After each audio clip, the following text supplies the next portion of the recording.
Varun Nayanar, the captain of our team, Thrissur Titans, and Vipin Nambiyar, who is going to be the moderator for the day. So we were not really looking at owning a KCL team, but we have been doing the VPL stuff like that. So once this opportunity came up, Sunilum Sreetu ended the why don't we pick a team? See, we have been in cricket for so long.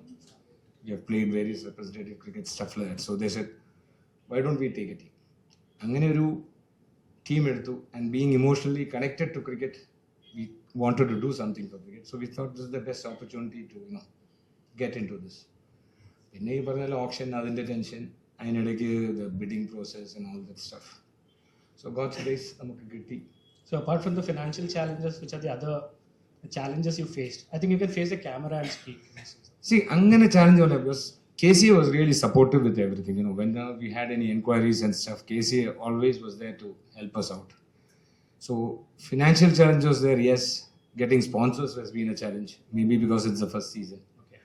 But overall, it was good. Our biggest challenge was, selecting the players. Okay. So for that, luckily, we have a very experienced person in Sunil and my support staff of Kevin and Vinan and all these people.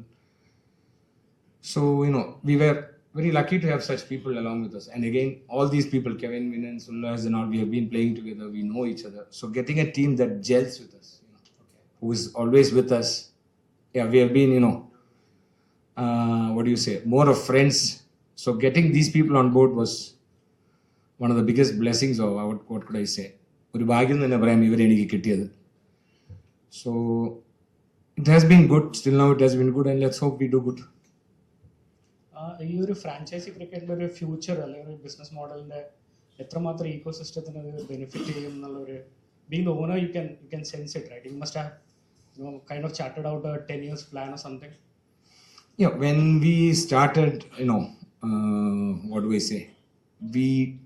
We thought that it will be difficult to get some funds to get it moving forward. But as the tournament has come closer, we have seen that lots of fans, a lot of people who have been supporting the KCL coming up, and I see a real bright future in KCL. See, something what IPL has shown us is, if you can organize it well, if you can have good matches, the brand actually grows up. So in future, we see it as a brand that could, reach very high levels. And we have even seen the TNPL, the Karnataka Premier League, all these places, the first 2-3 years, all these people used to struggle. So I had a talk with one of the owners of Tamil Nadu Premier League. Even he said the first 2 years was a big struggle for them. But after that really picked up.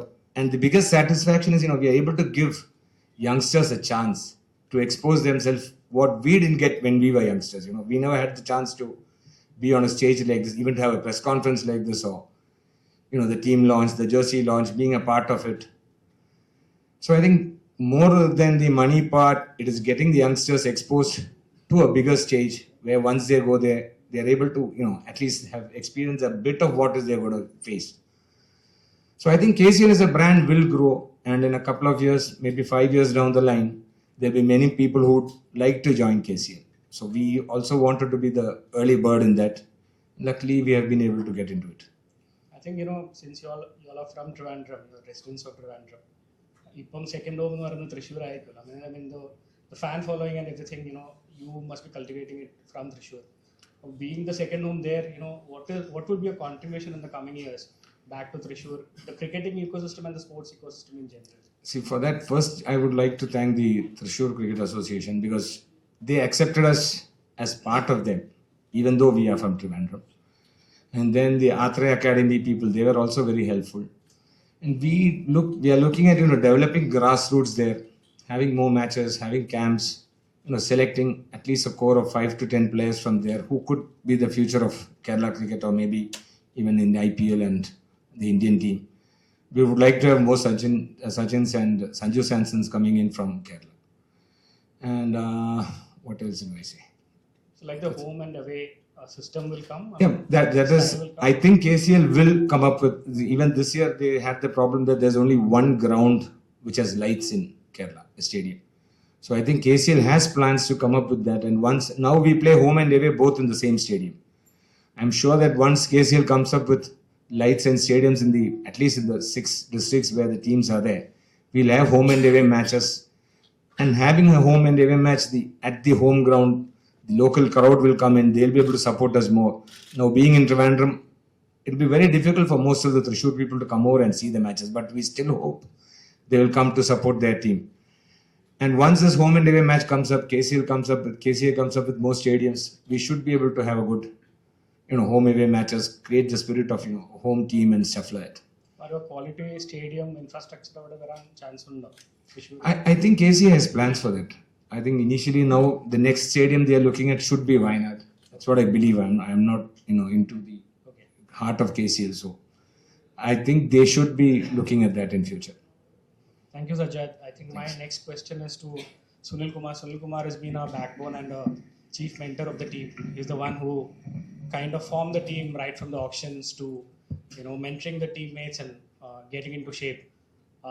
Sunil, I mean, you must have spent half of your lifetime, dedicated towards cricket, right?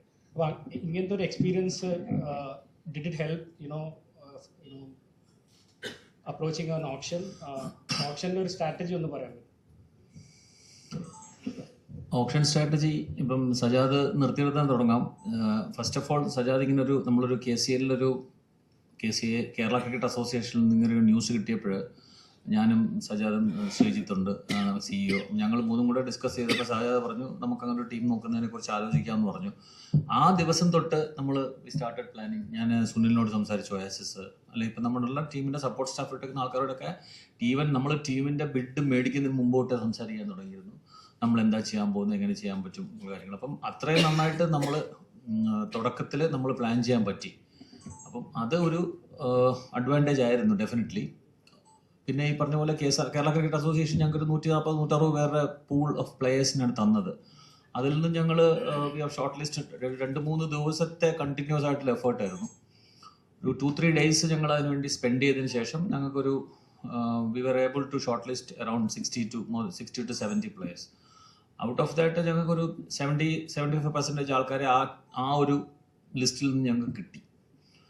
ഞങ്ങളെ സംബന്ധിച്ചിടത്തോളം ആ ഒരു കാര്യത്തിൽ ഞങ്ങൾ more or less satisfied ആണ്. ഞങ്ങൾ വിചാരിച്ച കോറായിട്ടുള്ള പ്ലേയേഴ്സിനെ മിക്കവാറും എല്ലാം കിട്ടി. 1-2 ആസ് യൂഷ്വൽ എല്ലാവരെയും മിസ് ചെയ്തു. 1-2 പ്ലേയേഴ്സിനെ മിസ് ചെയ്തു പോയെങ്കിലും കോറായിട്ടുള്ള ആൾക്കാരെ കിട്ടി. അപ്പം അതിന് ശേഷമാണെങ്കിൽ അതായിരുന്നു ഓപ്ഷൻ്റെ ഒരു പ്ലാൻ. ഓപ്ഷൻ പ്ലാനിൽ ആദ്യം ടീം കിട്ടുക എന്നുള്ള ടെൻഷൻ, തീർച്ചയായിട്ടും അത് നല്ല ടെൻഷൻ ഉണ്ടായിരുന്നു. അതിനുശേഷം ടീം കിട്ടിക്കഴിഞ്ഞപ്പം അതൊരു റിലീഫായി. അതിനുശേഷം ഞങ്ങൾ ഓപ്ഷനിലോട്ട് പോയി. ഓപ്ഷൻ പറ്റുന്ന രീതിയിലൊക്കെ പ്രിപ്പയർ ചെയ്തു. ബൈ ഗോഡ്സ് ഗ്രേസ് അത്യാവശ്യം കുഴപ്പമില്ലാത്തൊരു ടീമിനെ കിട്ടിയിട്ടുണ്ട്. ടീമിന് അതിനുള്ള സപ്പോർട്ട് സ്റ്റാഫ് ഉണ്ട്. നമ്മുടെ ഐക്കൺ പ്ലെയർ ആയിട്ടുള്ള വിഷ്ണു വിനോദ് ഉണ്ട്. അപ്പം അത്യാവശ്യം നല്ല രീതിയിലുള്ളൊരു ടീമിനെയാണ് നമുക്ക് കിട്ടിയത്. ഒരു ബാലൻസ്ഡ് ആയിട്ടുള്ള ടീമാണ് കിട്ടിയെന്ന് ഞാൻ വിശ്വസിക്കുന്നു. ഇവരുടെ റീസെന്റ് പെർഫോമൻസ് മാത്രമായിരുന്നു ഇതിന്റെ ഒരു പാരാമീറ്റർ ഓഫ് സെലക്ഷൻ, അല്ലെങ്കിൽ what could be an ideal mix? ഇല്ല, റീസെന്റ് പെർഫോമൻസ് ഓഫ് കോഴ്സ് അതിന് ഇമ്പോർട്ടൻസ് ഉണ്ട്. കാര്യം ഫോം എന്ന് പറഞ്ഞ ക്രിക്കറ്റിൽ ഫോം എന്ന് പറഞ്ഞൊരു ഇമ്പോർട്ടൻറ്റ് ഫാക്ടർ ആണല്ലോ. അപ്പം അങ്ങനെ ഫോം എന്നുള്ള ഒരു ഫാക്ടർ ഉണ്ട്. പക്ഷേ ഇപ്പം റീസെന്റ് എന്ന് പറഞ്ഞാൽ ഇപ്പം ഈ സീസണിൽ കേരളത്തിന്റെ കളികളൊന്നും ആയിട്ടില്ല. പക്ഷേ ഇപ്പം വരുൺ ക്യാപ്റ്റൻ അല്ലെങ്കിൽ ബാക്കിയുള്ള ജൂനിയർ ആയിട്ടുള്ള ക്രിക്കറ്റേഴ്സിനൊക്കെ കേരള ക്രിക്കറ്റ് അസോസിയേഷൻ അവരുടെ ഹൈ പെർഫോമൻസ് സെന്ററിലുള്ള ക്യാമ്പുകളും ഫോളോ അപ്പ് കാര്യങ്ങളൊക്കെ ചെയ്യുന്നുണ്ട്. അതൊക്കെ ഞങ്ങൾ ക്ലോസ് ആയിട്ട് മോണിറ്റർ ചെയ്യുന്നുണ്ടായിരുന്നു. സുനിൽ നമ്മുടെ ഹെഡ് കോച്ച് അവരുടെ തന്നെ KCAയുടെ തന്നെ HPCയിൽ ജൂനിയർ ടീമിനെ ഹാൻഡിൽ ചെയ്യുന്ന ഒരാളാണ്. കെവിൻ നമ്മുടെ കേരളത്തിലെ ഏറ്റവും യങ് ആയിട്ടുള്ളൊരു കോച്ചസിൽ ഏറ്റവും കൂടുതൽ അപ്കമ്മിങ് ആയിട്ടൊരു കോച്ചാണ്. അപ്പം winner of course is may be based in Dubai, but still അയാളും കളി നന്നായിട്ട് ഫോളോ. അപ്പോൾ ഈ ആൾക്കാരെല്ലാം കൂടെ ചേർത്തിട്ടുള്ള ഒരു ഞങ്ങളുടെ ഒരു ഡിസ്കഷനിൽ ഞങ്ങൾ ഈ ഇപ്പോഴത്തെ ഇമ്പോർട്ടൻ്റ് ആയിട്ടുള്ള ഇപ്പോഴത്തെ ഫോം, അവരുടെ പാസ്റ്റ് പെർഫോമൻസ് അവർ കളിക്കാൻ തുടങ്ങിയപ്പോൾ ഞാനും കുറച്ചാൾ സെലക്ടറായിട്ടിരുന്ന ഒരാളാണ്. അപ്പം സുനിൽ അതുപോലെ സ്റ്റേറ്റ് ടീം കോച്ചായിരുന്നു. അപ്പോൾ ഇങ്ങനത്തെ ഒരുപാട് ഇൻപുട്സ് നമുക്ക് കുറേ ഗുണം ചെയ്തിട്ടുണ്ട്. എല്ലാ ടീമുകളിലും അങ്ങനെയുള്ള ആൾക്കാരൊക്കെ തന്നെയാണ് ടീമിൻ്റെ സപ്പോർട്ട് സ്റ്റാഫ് ഹെഡ് കോച്ചായിട്ടൊക്കെ വന്നിട്ടുള്ളത്. ഡെഫിനറ്റ്ലി എല്ലാവരും ഓരോ പ്ലാൻ ചെയ്തിട്ടുണ്ട്. അപ്പം ഞങ്ങൾക്ക് ഓരോ പ്ലാൻ ചെയ്യാൻ പറ്റി. അങ്ങനെയുള്ള കുറേ കണക്റ്റഡ് ആയിട്ടല്ലേ നമ്മൾ ഫോളോ ചെയ്യുന്ന ആൾക്കാരാണ്. ഇപ്പം ഞാനിപ്പം റൈറ്റ് നൗ ഞാൻ ഇതുമായിട്ടൊന്നും കണക്റ്റഡ് അല്ലെങ്കിൽ പോലും ഞാനിത് ഫോളോ ചെയ്യാറുണ്ട്. ഇവരൊക്കെ ആയിട്ട് ഞങ്ങൾ റെഗുലറായിട്ട് ഡിസ്കസ് ചെയ്യാറുള്ളതാണ്. അപ്പം അതിൻ്റെയൊക്കെ കുറേ ഗുണം കിട്ടിയിട്ടുണ്ടെന്ന് ഞാൻ വിശ്വസിച്ചു. ഈ പല സ്ഥലത്തുനിന്നും വരുന്നതുകൊണ്ട് ഒരു കൊഹെസീവ് യൂണിറ്റി ഒരു മാസത്തിൽ എങ്ങനെ എടുക്കാൻ പറ്റി? How did you make the team formation right into the grid?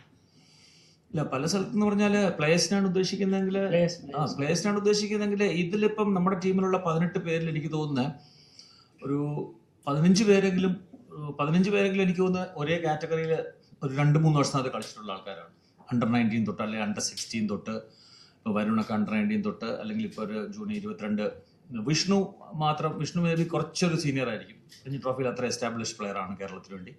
ബാക്കിയുള്ള മിക്കവാറും എല്ലാ ആൾക്കാരും ഒരു 2-3 വർഷത്തിനകത്ത് പല ടീമുകളിലായിട്ട് അങ്ങോട്ടും ഇങ്ങോട്ടും പല കാറ്റഗറിയിലും പല ക്യാമ്പുകളിലും ഒക്കെ ഒരുമിച്ച് കളിക്കുന്ന ആൾക്കാരാണ്. ഡെഫിനറ്റ് ആയിട്ടും അതിൻ്റെ അഡ്വാൻറ്റേജ് ഞങ്ങളിപ്പം ക്യാമ്പ് തുടങ്ങിയ ശേഷം ഒരു 10 ദിവസമായി തൃശ്ശൂർ തുടങ്ങി, ഇപ്പോൾ ഇവിടെ വന്ന് ഒരാഴ്ച കഴിഞ്ഞു. അതിലൊക്കെ ഞാൻ കുറച്ചൊക്കെ ഫോളോ ചെയ്യാറുണ്ട്, അല്ലെ ഇവരുടെ കൂടെയൊക്കെ മൂവ് ചെയ്യുന്നുണ്ട്. അപ്പോഴൊക്കെ എനിക്ക് അതിൻ്റെ അഡ്വാൻറ്റേജ് മനസ്സിലാവുന്നുണ്ട്. കാര്യം അത്രയും ഒരു ടീം ഒരുമിച്ച് ഒരേ യൂണിറ്റ് ആയിട്ട് മൂവ് ചെയ്യുന്നു. എല്ലാം ഞങ്ങളുടെ എനിക്കൊന്ന് ആവറേജ് ഏജ് എന്ന് പറഞ്ഞാൽ എനിക്കൊന്ന് ഈ KCL തന്നെ ഏറ്റവും യങ് ആയിട്ടുള്ള ടീമായിരിക്കും ഞങ്ങളുടെ ആവറേജ് ഏജ് നോക്കുകയാണെങ്കിൽ. അപ്പോൾ അതൊരു അഡ്വാൻറ്റേജ് ആയിട്ട് ഞാൻ കാണുന്നു. So on that note, Sunil, my next question is to you. You have seen 3 generations of cricket, right? Right from being the Ranji captain, being a debutant player to a Ranji captain, and coaching the under-19, now to head coach of a franchisee. These 3 generation of cricket, how did the cricket been transformed eventually? അതിൻ്റെ കൂടെ തന്നെ style ഒരുപാട് change ആയിട്ടുണ്ടല്ലോ, അതിനെപ്പറ്റി can you just elaborate on that? Okay, first of all എനിക്കൊരു നല്ല opportunity ഇത് വിത്ത് യങ്സ്റ്റേഴ്സുമായിട്ട് mingle ചെയ്യാനും അവരുടെ കറണ്ട് സ്റ്റൈൽ ഓഫ് ക്രിക്കറ്റുമായിട്ട് എനിക്കതുമായിട്ട് അഡ്ജസ്റ്റ് ചെയ്യാനും ഒന്ന്. രണ്ടാമത്തത് ഗ്രേറ്റ് എഫേർട്ട് ഫ്രം KCAൻ്റെ സൈഡിൽ നിന്ന്, കാരണം സച്ച് എ ഷോർട്ട് ടൈം അവർ കേരളയിലെ യങ് ക്രിക്കറ്റേഴ്സിന് വേണ്ടി ഇങ്ങനെ ഒരു പ്ലാറ്റ്ഫോം സെറ്റ് ചെയ്തു. Now just coming back to the 3 generation. So നമ്മളെ ജനറേഷൻ, എൻ്റെ സ്റ്റാർട്ട് ചെയ്തത് 93-ലാണ് ഞാൻ രഞ്ജി ട്രോഫി സ്റ്റാർട്ട് ചെയ്യുന്നത്. അതെനിക്ക് തോന്നുന്നു ആ ഒരു 93 to ഒരു 2000 ടൈമിൽ എനിക്ക് തോന്നുന്നു കേരള ബിഗ്ഗസ്റ്റ് നമ്മൾ സൗത്ത് സോണാണ് രഞ്ജി ട്രോഫിയിൽ 5 ടീമുമായിട്ട് നമ്മൾ 5 സ്റ്റേറ്റുമായിട്ട് കളിക്കുന്നു. ആ സമയത്തൊക്കെ കൂടുതലും ആസ് എ ടീം അനന്തൻ്റെ ക്യാപ്റ്റൻസിയിലായിരുന്നു ഞാൻ ഫസ്റ്റ് മാച്ച് കളിക്കുന്നത്. ആ സമയത്ത് കൂടുതലും നമ്മുടെ ഈ ഒരു സൗത്ത് സോണിലുള്ള സ്റ്റേറ്റ് മാച്ചസിന് നല്ല ടീമുകളെ തോൽപ്പിക്കുക എന്നുള്ള ഒരു ആംഗിളായിരുന്നു കൂടുതലും. അത് കഴിഞ്ഞിട്ട് ഒരു ഫേസ് വരുന്നത് പിന്നെയാണ് നമ്മൾ ടിനു യോഹന്നാൻ്റെ അവിടെ നിന്നാണ് നമ്മളെ കേരളത്തിൽ നിന്ന് കുറേ ക്രിക്കറ്റേഴ്സിന് ഇന്ത്യ കളിക്കാനുള്ള ഒരു ഓപ്പർച്യൂണിറ്റി ഉണ്ട് എന്ന് മനസ്സിലാക്കുന്നത്. അതിനുശേഷം അവിടുന്ന് ടിനു യോഹന്നാൻ, ശ്രീശാന്ത് അങ്ങനെ സ്റ്റാർട്ട് ചെയ്തു. അത് 2003 ഞാൻ റിട്ടയർ ചെയ്തു. അത് കഴിഞ്ഞ് എനിക്ക് തോന്നുന്നു 2008-ലാണ് എനിക്ക് തോന്നുന്നു IPL സ്റ്റാർട്ട് ആവുന്നത്. അപ്പം ഈ ഞങ്ങൾ കളിക്കുന്ന സമയത്ത് ഈ T20 ഫോർമാറ്റ് ഇല്ല. 50 ഓവേഴ്സ് ഗെയിമും രഞ്ജി ട്രോഫി, അതന്നെ ഒരു രഞ്ജി 1 ഡേ കഴിയുന്നു. അത് കഴിഞ്ഞ് വിത്തിൻ ഒരു ദിവസത്തെ ഗ്യാപ്പിൽ രഞ്ജി ട്രോഫി സെയിം വെന്യൂവിൽ സ്റ്റാർട്ട് ചെയ്യുന്നു. പക്ഷേ ഇപ്പോൾ അങ്ങനെയല്ല. ആ സമയത്ത് എനിക്ക് തോന്നുന്നു ഞങ്ങൾ കളിക്കുന്ന സമയത്ത് ക്രിക്കറ്റേഴ്സിൻ്റെ ഫിറ്റ്നസ് ലെവൽ ആ ഒരു എക്സ്ട്രീം ലെവലല്ല. പക്ഷേ ഇപ്പോഴത്തെ കറണ്ട് ജനറേഷനിൽ ഫിറ്റ്നസ് ലെവൽ എക്സ്ട്രീം ലെവലിൽ പോയില്ലെങ്കിൽ അവർക്ക് ഈ 3 ഫോർമാറ്റും കളിക്കാൻ പറ്റില്ല. കാരണം 50 ഓവേഴ്സ് ഉണ്ട്, 2020 ഉണ്ട്, 4 ഡേ വേർഷൻ രഞ്ജി ട്രോഫി, അല്ലെങ്കിൽ under-19 സ്റ്റേറ്റ് ആണെങ്കിലും അതും മൾട്ടി ഡേ ആണ്. അപ്പോൾ ഫിറ്റ്നസ് ലെവൽ സുപ്രീമാണ് ഇപ്പം, പണ്ടത്തെ പോലെയല്ല. അതിൽ കോംപ്രമൈസ് ചെയ്യുന്നവർ ശരിക്കും അവരുടെ പെർഫോമൻസിന് ശരിക്കും അത് ബാധിക്കുന്നത് നമുക്കാണ്. അപ്പം ഇപ്പോഴത്തെ ഒരു ജനറേഷനിൽ എനിക്ക് തോന്നുന്നു ടാലൻറ്റും നമ്മൾ നോക്കുകയാണെങ്കിൽ കമ്പാരിറ്റീവ്ലി ഹയർ സൈഡാണ്. പഴയ ഉള്ള ക്രിക്കറ്റേഴ്സിനായിട്ട് നമ്മൾ കമ്പയർ ചെയ്യുന്ന സമയത്ത് സ്ലൈറ്റ് ഒരു ഡിഫറൻസ് എന്ന് പറയാനുള്ളത് നോളജ്, ക്രിക്കറ്റ് നോളജിൻ്റെ ഒരു സൈഡ് മാത്രമാണ് അവർ ബ്രഷ് ചെയ്യേണ്ടത്. കറണ്ട് ജനറേഷൻ കൂടുതൽ ക്രിക്കറ്റ് നോളജിലേക്ക് കുറച്ചും കൂടി സെൻസ്, ആ ഗെയിം സെൻസ് കൊണ്ടുവന്നു കഴിഞ്ഞാൽ there be far superior players. Preparations എങ്ങനെ പോകുന്നു ടീമിൻ്റെ? പ്രിപ്പറേഷൻ നന്നായി പോകുന്നുണ്ട്. ഞങ്ങളൊരു 3 ഡേയ്സ് ഞങ്ങൾ തൃശ്ശൂരുണ്ടായിരുന്നു. അത് കഴിഞ്ഞിട്ട് ഇവിടെ വന്ന് ഞങ്ങൾക്ക് ഇപ്പം നല്ല നെറ്റ് ഫെസിലിറ്റീസും നല്ല ഗ്രൗണ്ടും, ഇന്നലെ തൊട്ട് ഞങ്ങൾ സ്റ്റേഡിയത്തിലേക്ക് വന്നു. എനിക്ക് തോന്നുന്ന ആ ഒരു ലൈറ്റിൻ്റെ ഫീലും കാര്യങ്ങളൊക്കെ കിട്ടി തുടങ്ങി. എല്ലാവരും all are happy for the practice. I think I'm moving to Varun Nayanar, captain of the team. Varun, I mean, can you just explain us an experience like getting selected for India under-19 and getting coached and by the best of the Indian cricket? Our experience engana Thrissur Titans as a team, like how do you want to, how it helps to bring in to get that team formed and lead the team in a manner that of that international standard? Yeah, first of all, I was very grateful to play for India under 19. And the things that I want to bring from the national team would be to keep it as professional as possible, maximum professionalism as a team, unity as a team. ഒരുമിച്ച് നിന്നിട്ട് ഒരു family ആയിട്ട് ആ ഒരു feel കിട്ടുന്നുണ്ട് ഇപ്പോൾ തന്നെ with the management, with the players. It's almost similar to that, very close to that. then of course there are differences when it comes to franchisee cricket. A lot more promotions, telecast, and all that. So good opportunity for youngsters, for senior players also to show their talent to all across the world. Where we can see Varun Nayanar in 5 years. Hopefully playing for India. That is a dream. Like every other cricketer, I think if I work hard enough, I don't think there's anything that can stop players from playing from Kerala playing for India. So we wish you best of luck. Sunil, I mean, എല്ലാ മാച്ചസും കാര്യവട്ടത്താണല്ലോ. You will be playing either on 2 pitches or at the same pitch. ഇല്ലല്ല, ഞങ്ങളുടെ information വെച്ച് നോക്കുമ്പോൾ എനിക്ക് തോന്നുന്നു around 6 to 8 strips ഉണ്ടെന്ന് തോന്നുന്നു. 6 to 8 strips. It will like, I mean, 2 to 4 would be the main pitches. Maybe. Recovery എങ്ങനെയായിരിക്കും? അതിന്റെ റിക്കവറി എങ്ങനെയായിരിക്കും? How do you strategize your matches? Because it's ഇല്ല, ഇവിടെ ഇപ്പം നമ്മൾ ആലോചിക്കേണ്ടതെന്ന് വെച്ചാൽ ഇവിടെ ഇതിപ്പം ഈ സെയിം ഗ്രൗണ്ടിൽ തന്നെ മുസ്താഖ് അലി അല്ലെങ്കിൽ വിജയ് ഹസാരെ ട്രോഫി അങ്ങനത്തെ മാച്ചസ് എല്ലാം നടന്നിട്ടുള്ളതാണ് ഇന്റർ സ്റ്റേറ്റ്. ഒരു ഇന്ത്യയിലുള്ള പ്രമുഖമായിട്ടുള്ള പല ടീമുകളും വന്ന് ഇതേപോലെ തന്നെ ഒരു 10-12 ദിവസം ഡ്യൂറേഷനുള്ള ടൂർണമെന്റ് കളിച്ചിട്ടുള്ളതാണ്. അപ്പോൾ അവർ ഇപ്പം ഇത് ഏതാണ്ട് അങ്ങനെ ഒരു 15-16 ദിവസം ഡ്യൂറേഷനാണ്. അപ്പം ആ രീതിയിൽ നോക്കുമ്പോഴത്തേക്കും ഒരു 6 to 8 സ്ട്രിപ്സ് നന്നായിട്ട് മാനേജ് ചെയ്യാൻ പറ്റും ഡെഫിനറ്റ് ആയിട്ടും. കാര്യം ആ യൂസ് ചെയ്യുന്ന ഇന്ന് യൂസ് ചെയ്യുന്ന വിക്കറ്റ് ആയിരിക്കത്തില്ല നാളെ യൂസ് ചെയ്യുന്നത്. ആ രീതിയിൽ അത് റൊട്ടേറ്റ് ചെയ്ത് അവർക്ക് അതിനുള്ള മെയിൻ്റനൻസിനുള്ള സമയവും കാര്യം കളി പിച്ച് ഒരു സ്ട്രാറ്റജിയിൽ വരുന്നുണ്ട്. How will it behave? Will it be high scoring matches? Because Definitely T20 cricket ആ ഒരു ലെവലിലാണല്ലോ കാണുന്നത്. T20 എന്ന് പറയുന്നത് 100% ബാറ്റ്സ്മാന്റെ കളിയിൽ നിന്നാണ്. നമ്മൾ ഈ ലാസ്റ്റ് IPL കണ്ടാണ് 300 വരെ ചേസ് ചെയ്തിട്ടുണ്ട് 20 ഓവറിൽ. നമുക്കൊന്ന് ഇമാജിൻ ചെയ്യാൻ പോയി 50 ഓവറിൽ 300 എന്ന് പറയുന്നത് സുനിൽ പറഞ്ഞ പോലെ വിജയ് ഹസാരെ ട്രോഫിയിലോ അല്ലെ സുബയ്യ വെള്ളപ്പൻ അതിലൊക്കെ ട്രോഫിയിൽ 50 ഓവറിൽ 300 പോലും എത്താൻ പറ്റാത്ത സ്കോറിൽ നിന്നും 20 ഓവറിൽ 300 ചേസ് ചെയ്ത് ജയിക്കുന്ന കാലമാണ്. അപ്പം ഡെഫിനറ്റ്ലി കേരള ക്രിക്കറ്റ് അസോസിയേഷന്റെ അവരുടെ ഏറ്റവും ഒരു മെയിൻ ഗ്രൗണ്ടാണ്. കേരളത്തിലെ ഏറ്റവും നല്ല ക്യൂറേറ്റേഴ്സ് അവരെല്ലാം നല്ലോണം ഹാർഡ് വർക്ക് ചെയ്യുന്നുണ്ട്. അതുകൊണ്ട് ഡെഫിനറ്റ് ആയിട്ടും to start with definitely it will be pucca batting track. പക്ഷേ during the course of the tournament I don't know whether it will be like that because definitely wear and tear will be there. So it may start turning it may little bit on the slower side during the second half of the tournament or the later stages of the tournament. So fitness would be a key factor to Of course, definitely. Sunil Varnala fitness is going to be the most important because all teams are going to play 10 matches minimum within a span of 12-15 days. So our support staff allam Support staff, most of the team, we are also having excellent support staff. They all are maintaining their daily routine. They are having gym sessions, swimming pool, whatever they are having a timetable for that. They are maintaining it very well. level of cricket is up a different notch now. Of course definitely cricket കാര്യം ഇപ്പം ഇവരെല്ലാം വരുണൊക്കെ സൂചിപ്പിച്ച പോലെ ഇവർക്ക് കിട്ടുന്നൊരു platform എന്ന് പറയുന്നത് star sports 1 live. ഇപ്പം ഇങ്ങനത്തെ ഒരു ഇത്രയും വലിയൊരു മീഡിയയുടെ ഫ്രണ്ടിൽ അവരെ പ്രസന്റ് ചെയ്യാൻ പറ്റുന്നു അല്ലെങ്കിൽ ഷോക്കേസ് ചെയ്യാൻ പറ്റുന്നു. അതുപോലെ തന്നെ ഈ മാച്ചസ് കാണുന്ന ആൾക്കാർ ഇപ്പോൾ ഫാൻകോഡ് ആപ്പിൽ ഉണ്ട്, അക്രോസ് പോവും, middle east star sports live telecast ചെയ്യുന്നു. അപ്പോൾ കിട്ടുന്നൊരു പ്ലാറ്റ്ഫോം എന്ന് പറയുന്നത് ഭയങ്കര ഹ്യൂജാണ്. അപ്പം ഡെഫിനറ്റ്ലി പിന്നെ അതർ ടീംസിൻ്റെ IPL ടീംസിൻ്റെ ടാലൻറ്റ് സ്കൗട്ട്സ് ഇവിടെ കാണും. ഇപ്പോൾ ദേ start doing well definitely Kerala cricket അസോസിയേഷൻ്റെ നെക്സ്റ്റ് ടീമുകളിലോട്ടുള്ള അവർക്കൊരു എൻട്രി കുറച്ചുകൂടെ ഈസി ആവും. പിന്നെ അതിൻ്റെ കൂട്ടത്തിൽ ബാക്കിയുള്ള ടീമുകൾ IPL പോലത്തെ ടീമുകളിലൊക്കെ ചാൻസസ് വരാം.